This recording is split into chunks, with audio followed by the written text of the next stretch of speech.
Hello and welcome, students. My name is Andre Forrester and I'm here today to do a lesson with you all.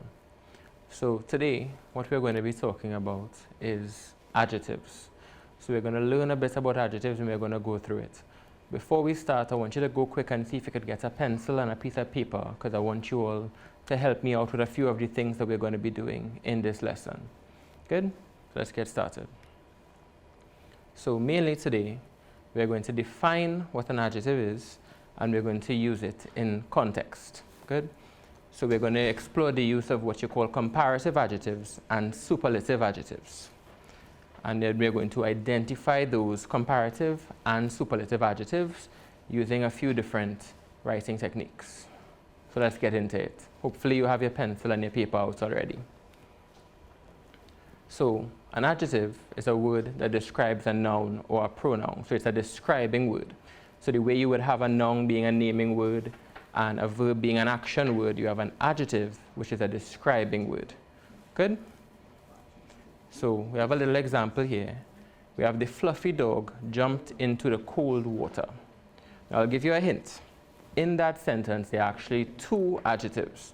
What I want you to do is see if you can see what is being described there and what word is being used to describe it. So we have the nouns, we should know what the nouns are, and the adjective will be the words that are being used to describe those nouns. So let's see the nouns first. Good? So we have two main nouns in that sentence. We have dog and we have water. What words are being used to describe those nouns there? See if you can get it. I'll give you a moment. You have an idea? So we have the fluffy dog and we have the cold water. So fluffy is an adjective and it's being used to describe the noun, and the noun in this case is the dog. Cold is an adjective that's being used to describe the temperature of the water, and it's describing the noun, which in this case is the water. So I have two pictures here. So both are of dogs, but only one is fluffy. So this is where the adjectives will come in, when you're describing different things with different characteristics. So if I told you I was referring to the fluffy dog, which dog would it be? Would it be the dog on my left? Would it be the dog on my right? It would be the dog on the right, because that's the one that is showing that fluffiness. Good? And we have two cups of water here, well, a cup and a kettle of water. So we have one with ice water and we have one with steaming from a kettle. So which one would be the cold water that was being referred to by the adjective on a slide previous? It would be the one to my left. That's the one that has the cold water in it. So that's how the adjectives work. They describe the noun and they give more meaning to what you are writing or what you are reading. Right? So you can't have just water, or you could have the cold water, you could have the warm water, you could have the steaming hot water. And those would be the different adjectives that you can use to describe that. Good. So what we have here is we have a few examples of the different things that adjectives can describe, the different types of adjectives that there are, and just a few examples. So we have color, size, shape, taste, odor, which is smell, texture, the way it feels, sound, number, the weather. Good? So for color you have, well, any color you could think about can be an adjective. Good? So you can see that the house is purple, and that purple there is describing the color of the house, so it would be an example of an adjective used for color. You could have shape, so round. See, if you have something that is round, if you say the ball is round or the toy is round, you know the basic shape of the toy. Good? Taste. So any food that you have, the way you would describe that food would also use adjectives. So if you say this food is sweet or bitter, or if your mom come and ask you how the food is tasting and you could say it's a little bit bland, it needs more salt, then the word bland there would also be an adjective describing the current taste of the food. And what you'd be telling her is you need to add more salt to that. Good? And you have odor, so the way something smells, texture. So again, furry, like what we used before for the dog. So if you touch that dog, the fur on it would be, you'd know the feeling. Good? And the adjective there would be used to describe that feeling when you play with that dog and the dog is fluffy. Good? So you have all these different types, and I want you to go and learn a few more, because there are innumerable numbers of different adjectives that you can learn, that you can use. And I promise you, using these will help make your sentences and your writings better as you go on. Good. So we know what an adjective is, that it's a describing word, it describes a noun.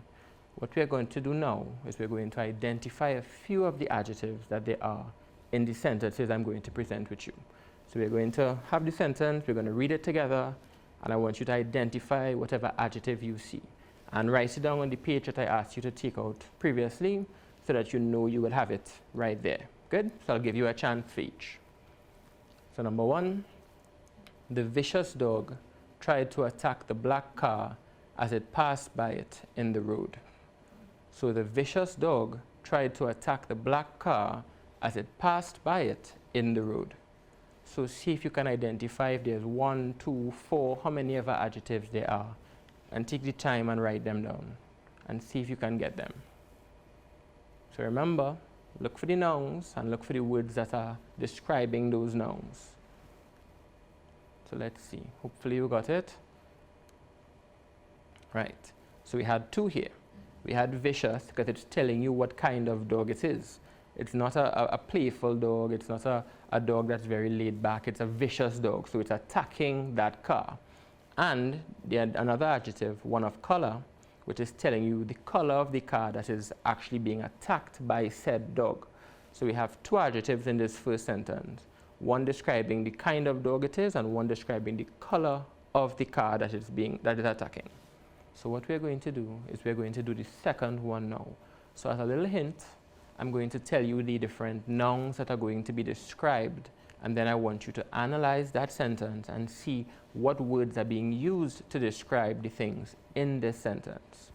So read it through. My mother bought me a beautiful blue dress with green trimmings and silver stars along its side. My mother bought me a beautiful blue dress with green trimmings and silver stars along its side. So there are a few different nouns in there, a few different things that are going to be described. So we have the dress, so pay attention for adjectives that tell you more about that dress. The trimmings on the dress would be another set of things that you have to look for the adjectives describing, and the stars. So those are your 3 hints. Those are the 3 things that are going to be described in this particular one. So I want you to take your time, take your pencil, do whatever, write it down or know it in your head, and see if you can get the adjectives that describe those 3 things there. Good, I'll give you a moment. Good. So let's see how many you will manage to get, if you manage to get them all. Good. So we have beautiful as our first one. So beautiful and then blue, both describing the dress. So beautiful is telling you the fact that the dress is a very nice dress, a very pretty dress.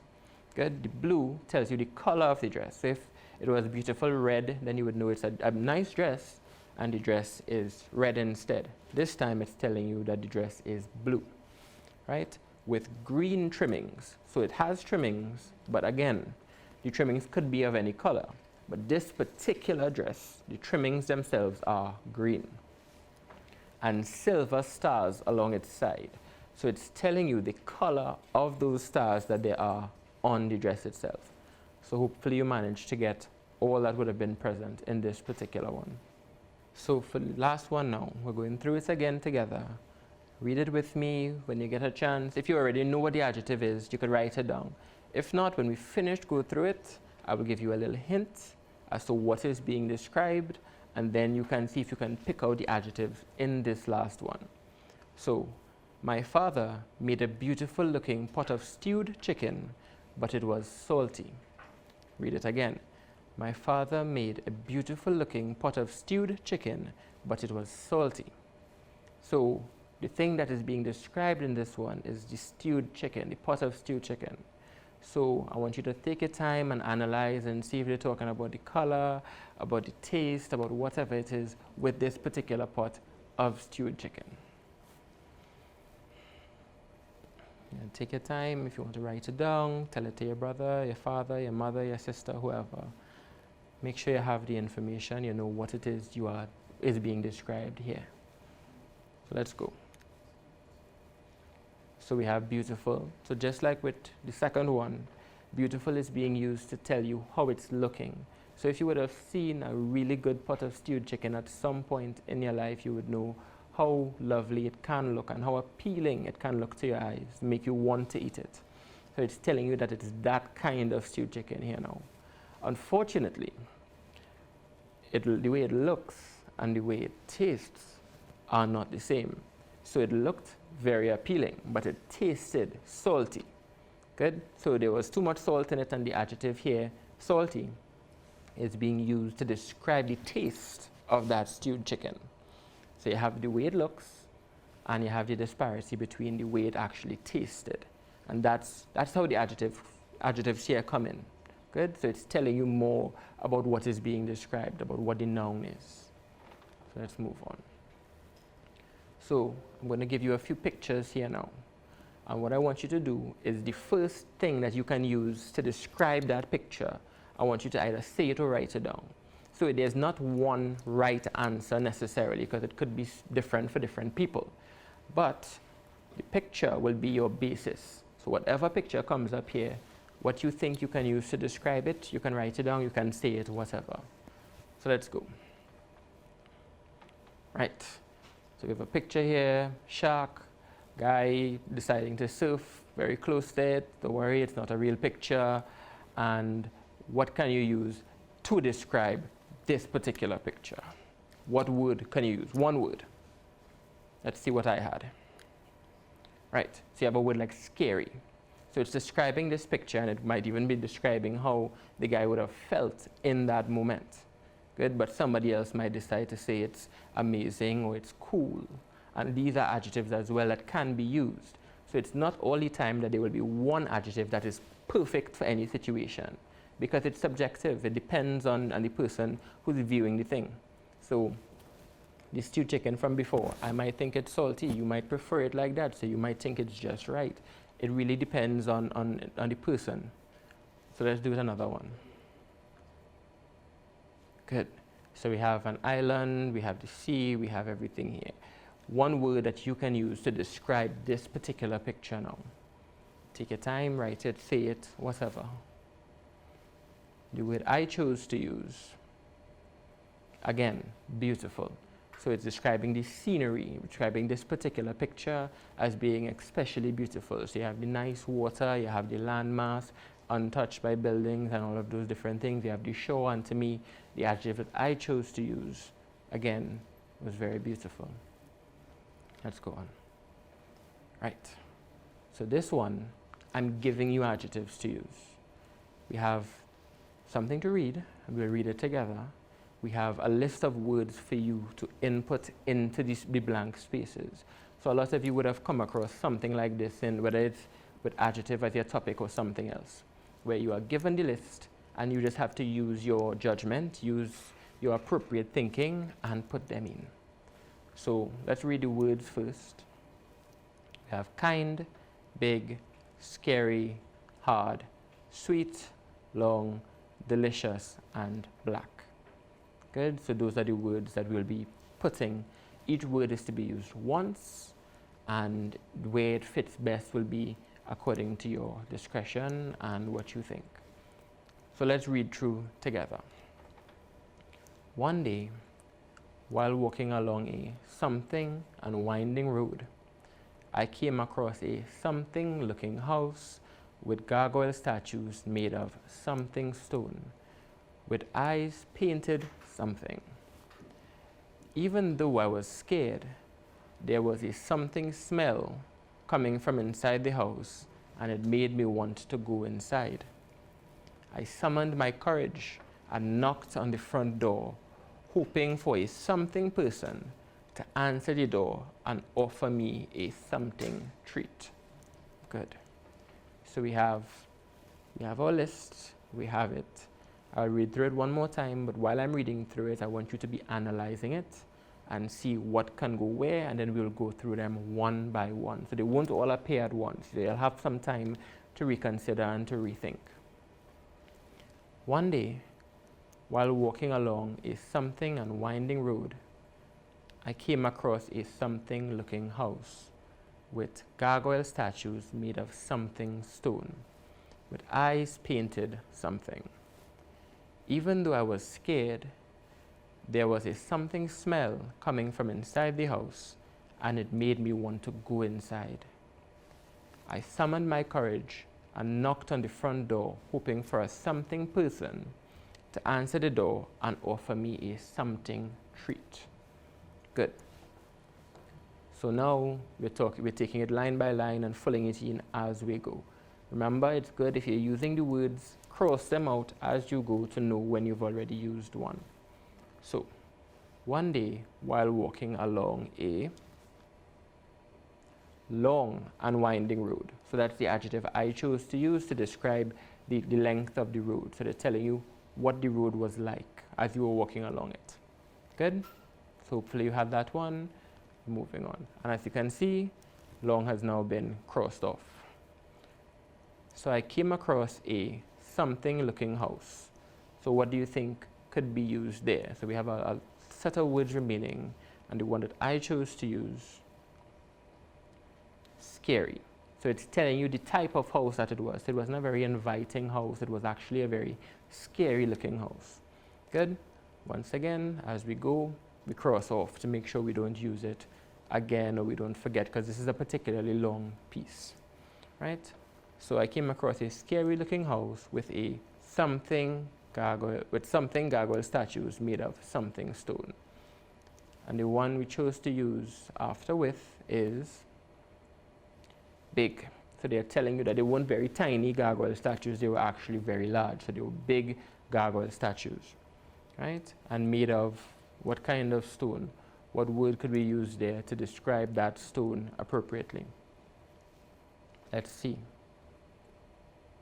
With hard stone. Good. So the gargoyle itself wasn't mud or wasn't clay. It was actually very durable stone. And now with eyes painted something. So that word painted there actually serves as a hint, because if it's painted, it's advising you that more than likely it's a color. Good. So yeah, you can see what colors we have on top there, and you can choose one from that list to put in. As far as I can see, there's only actually one color there, and that would be black. So the eyes of the gargoyle, which are made of stone, were painted black. Good. Moving on. So even though I was scared, there was a something smell. So now you have the word kind remaining, sweet, delicious, and we just used black. So everything we have remaining there, which one will fit the best, right? So there was a something smell coming from inside the house. Could it be a kind smell? Could it be a sweet smell, a delicious smell? Well, it's actually a sweet smell. So something may have been baking, something that invited the writer to the house, even though the house was scary with all these different things that would generally turn you away. Good? So it's a sweet smell coming in from inside the house, and it made them want to come closer. Right? And it made me want to go inside. I summoned my courage and knocked on the front door, hoping for a something person. So it's either a kind person or a delicious person. So I don't know about you, I have never eaten people. I believe that appropriately here, it would be kind. And I'm not sure if you would have heard it before. If you are confident in the answers that you have given up until this point and there's only one remaining, then the last answer is generally obvious. So we have person to answer the door and offer me a delicious treat. So we have used every word, we have completed this particular paragraph, we have utilized the adjectives that we were given. So that is how it can be used. So you could have just said, one day I was walking along a road and I came across a house with gargoyle statues. I was a little bit scared, but there was a smell coming from inside the house and it made me want to go. And you could go on like that. But the adjectives add some color, add some flavor to the writing that you use. So it spices it up a little bit and makes it more appealing for somebody who is reading. It's also able to help you use your imagination more, because if you are writing about something and you are describing it accurately to your reader, then your reader can get a better picture in their mind of what it is exactly you are describing. Good. Right. So yes, you rock. So now we're moving on to our second major objective, which is comparative and superlative adjectives. So for comparative now, they are adjectives that compare two things in relationship to each other. Good? So we have an example here. We have James is taller than John. As I said, adjectives usually describe nouns. So we have two main nouns here. We have James and we have John. There's a word there, the word taller, which is an adjective and specifically a comparative adjective. Good? What it does is it tells you the relationship between the height of James and John, and it tells you that James is the taller one. Good? So you can also reverse it and say that John is shorter than James, because we already know that James is taller. So when you're using comparative adjectives, you are describing something in comparison to one other thing, and I want you to remember that.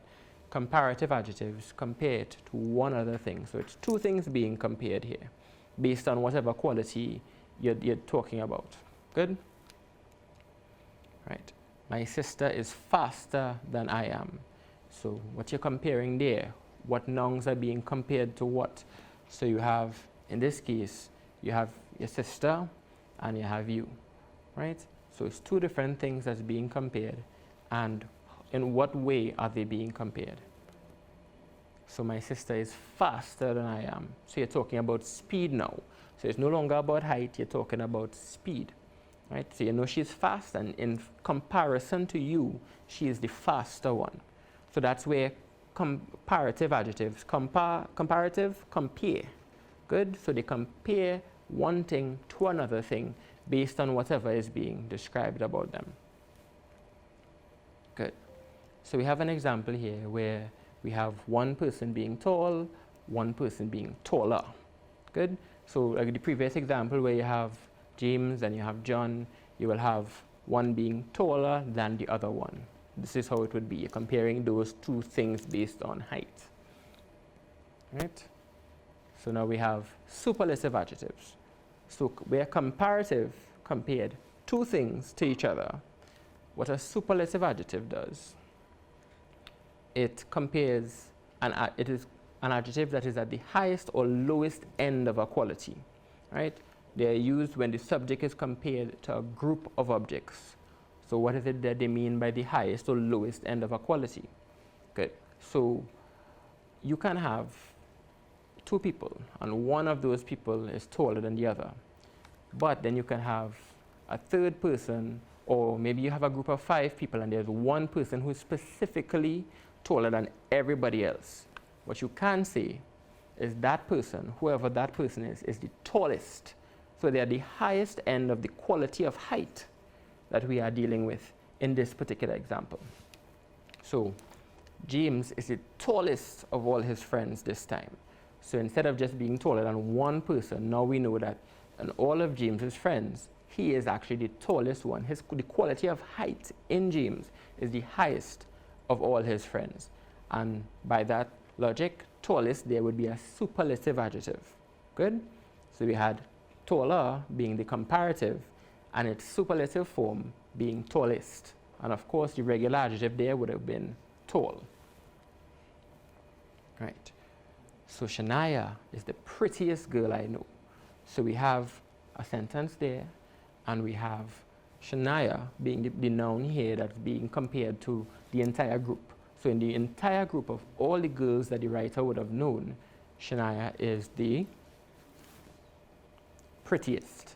So this is the other superlative adjective that we will be dealing with. So you had tallest, now you have prettiest. So of the entire group, Shania is the one that would have won out in this particular quality of physical appearance. Good? Right. Once again, we have tall, taller, tallest. So if you were only dealing with numbers 1 and 2, you could say that number 2 is taller than number 1. Comparative, you're comparing those two. But you're dealing with the 3, so you would say that number 3 is the tallest of all the basketball players. Good. So now we're going to talk about how some of these adjectives are formed and how you can identify a few of them. So there are different rules depending on the number of syllables that an adjective has to how it's formed and how it can be read. So for one syllable adjectives, we add ER for the comparative and EST for the superlative. So you would have noticed before where we had tall, taller, tallest.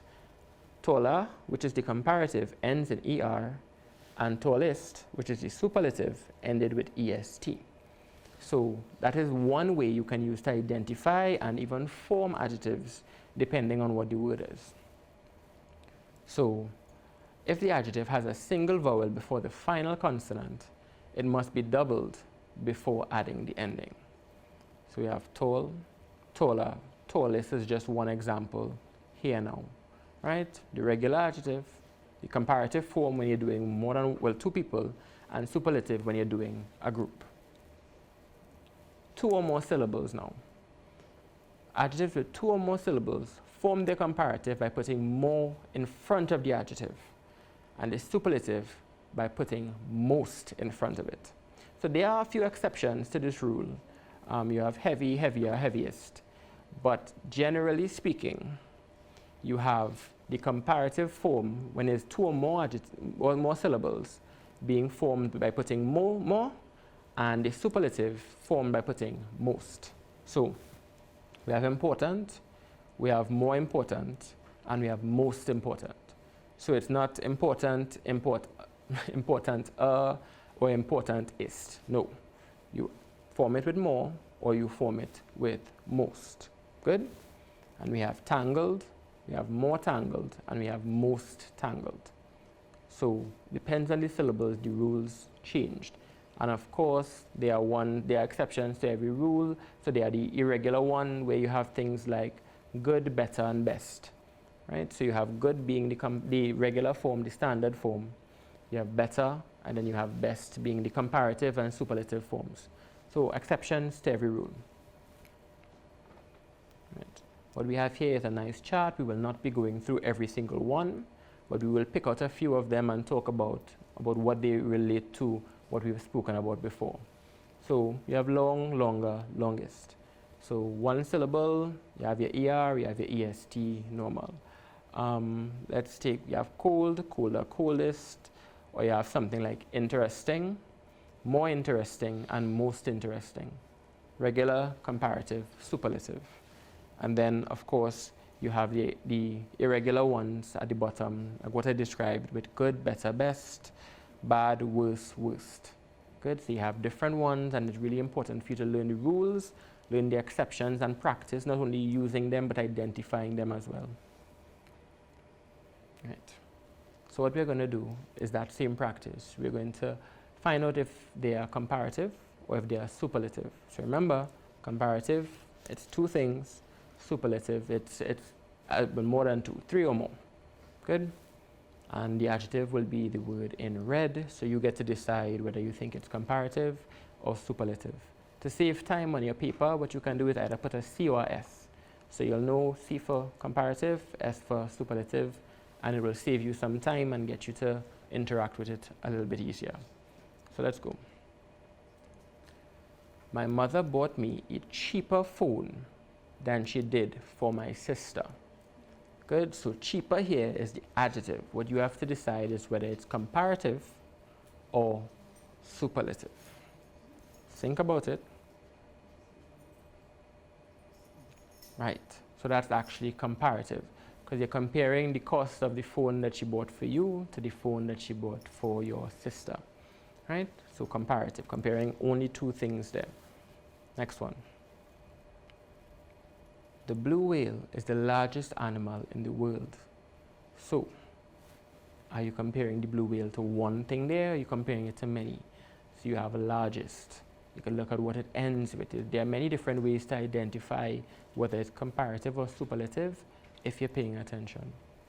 So the blue whale is the largest animal in the world. Comparative or superlative? Let's see. Right, so this one would be an example of a superlative adjective. So it's comparing that blue whale to every other animal there is, and therefore it's a larger group than just two, and it's superlative. Right. My country is the most beautiful island in the world. So my country is the most beautiful island in the world. So this one has neither ER or EST. So what you have to do is remember the rules that we spoke about before and see if what it is comparative or superlative. Let's see if you could get it. Remember, you just need to write the C or the S so that you know and I know what we're dealing with. So let's see. So good. So this is another example of a superlative adjective. So it's comparing your island to every other island that there is in the world. And because of that major comparison there, what you're doing is forming a superlative adjective. Good? Excellent. So now you're going to use your own creativity. Because what you have to do is choose any suitable adjective to finish your sentences. Right? I will give you one option that I chose to use, but yours does not have to be the same as mine. It can be very different. It can turn out to be the same, but I want you to be creative with it so that you know that you can use adjectives that are in your head to finish these sentences as well. Right? So there isn't only one correct answer. So let's go. So Joshua is a very something boy. So you could just write down the word that you can use to complete this sentence. And as I said, it does not have to be the same as the one that's going to pop up here. There are a lot of correct answers, a lot of possibilities. So good. Joshua is a very something boy. Sophia is the something girl in her entire class. So Sophia is the something girl in her entire class. Remember to choose appropriately between comparative and superlative, or even just regular. Good. So next one we have, my parents are the something people in the world to me. Good. Moving on to the next one. Out of all the sports in the world, I find that football is the something. Going on. I think that red is something than blue, but purple is the something of them all. So good, we would have gone through all the sentences, and what you have to do now is take the time and think about what word could be used appropriately in these. So remember to decide whether it's comparative or superlative or even regular, and put them in as appropriate and how they will sound good in these particular sentences. So let's go. Joshua is a very tall boy. Good, so you could have tall, you could have small, you could have good, you could have short, you could have thin, right? You could have fast. It depends on what you put in. It has to be a regular though. It cannot be a comparative or superlative because you are not comparing Joshua to anybody here or anything, right? So keep that in mind, and hopefully you would have gotten one that's appropriate. Next one. Sophia is the something girl in her entire class. So we have kindest being used there. So Sophia is the kindest girl in her entire class. It's telling you about Sophia. It has to be a superlative adjective being used because you're talking about Sophia and her entire class all there. Right? Next one. My parents are the something people in the world to me. And there we have most important. That's the one I chose to use. You may use something different. So you may use kindest here instead, because kindest can also work here as well. Right? So you can have the most fun, or however it is that you're doing it, right? It really depends on what you decide to put in here. Has to be superlative though, because you are using it with the entire world. Next one. Out of all the sports in the world, I find that football is the something. And that something that I chose to put in was most exciting. Right? So most exciting was what I chose to use, and you could have used something else, as I keep reminding you. And lastly, this one has two different adjectives to be used, whether it's comparative or superlative. Hopefully you have learned enough by now that you can decide which is which, or if both are the same thing, or if one is regular, or however, and you would have put it in. So I think that red is prettier than blue, but purple is the best of them all. So what we have here is we have a comparative, and we have an irregular and superlative in the last slot there. So it will depend on what you would have used. You could put red as the worst, red is the brightest, whatever, red is the brighter, sorry, whatever, it depends on you. And purple, you can have something, but it has to be a comparative on top and a superlative underneath. So very good, excellent. Let's go through a little review. An adjective is a word that describes a noun, remember, like a noun is a naming word, and a verb is an action word, an adjective is a describing word, right? Comparative adjective here compares two things. So if it's only two things, it can be used there. It cannot be used for more than two things, right? And in relation to each other. A superlative adjective is an adjective that expresses the highest or lowest end of a quality and is used when the subject is compared to a group. So a group being 3 or more people there, you can use the superlative form of any given adjective. So hopefully you all learned something, you all went through a review and you all had a good time. And if you need more, have your parents visit learn.moe.gov.tt for your ECCE primary and secondary school needs. Thank you very much.